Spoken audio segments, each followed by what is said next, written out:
Can you imagine right now, I want you to get in that state of complete anger, and someone comes up and says, what's the matter? What's wrong? Breathe with me. Well, you're going to slap them. But somehow we think I've got to talk too much. The active calming needs you to be quiet and breathe with the child. Just be quiet, breathe, wish well. Be quiet, breathe, wish well. The emotion is a moment. You seem angry. You want it. Do y'all see the time? Here's what we tend to do. You were hoping Mommy would come here. Why can I help you? I can be of service. You want me to be helpful? Is that helpful or hurtful? I don't care what language you're using, you're talking. And then breathe with me. Y'all see the difference? So we've got to be quiet. We've got to give the survival state some time for all that chemical, all that adrenaline, all the corticosteroids just to settle. Now, when I go into classrooms, or when I used to have time to go into classrooms, usually there's a lot of people. When you go into coach, there's people that follow you to see how you're coaching. And especially if it's me, it's a ton of people. So I'm going through a school with an entourage. And so I like to go to difficult situations because then it can demonstrate a lot.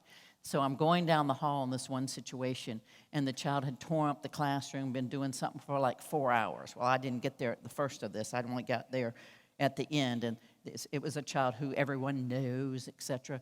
And so I go over to the child, and I walk right up to the child, sit down next to the child, who's screaming and hollering all kinds of stuff at this point, and you can hear the people behind me.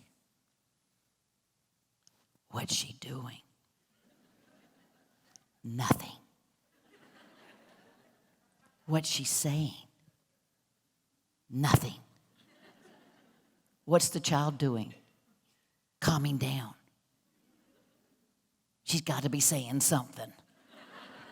There's this whole conversation going on. I was doing a lot. First of all, we ran down to the room, so as I'm turning to get into the room, I started right then because I was a little winded. So I have to start catching my breath. But as I'm approaching that room, I am calming myself down.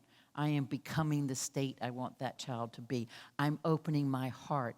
I walk into that child with my heart open and calm and just a face that angelic. And so when he felt me coming, he started calming. I walked right up to him and I said, and I don't know this kid. I don't have a connection. But because I could calm myself so much, he felt it before he even saw me. So when they said, what's she doing? Nothing. I did the hardest thing you could ever do. It's calm yourself to a point, especially if a child is sitting there spitting at you and calling you names. That is a miracle to get that calm in the face of that.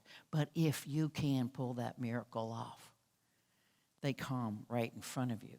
And it's not until I sat with the child, just like you saw, I was quiet and I wasn't touching the child.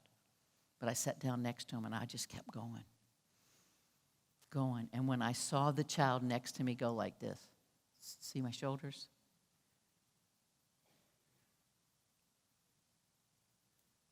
Then I said, you're safe. Breathe with me. But I didn't say a word until I saw that body give. And then he started breathing. Then I got him to give me a Kleenex. We cleaned up some of the snot and then gave him a choice and had to clean up the room and got the room straightened back up. So it's important that you understand this going into this first week. The most powerful tool you have is you and your presence and your calmness and a face that says, and arms that say, I'm here for you. I'm here for you.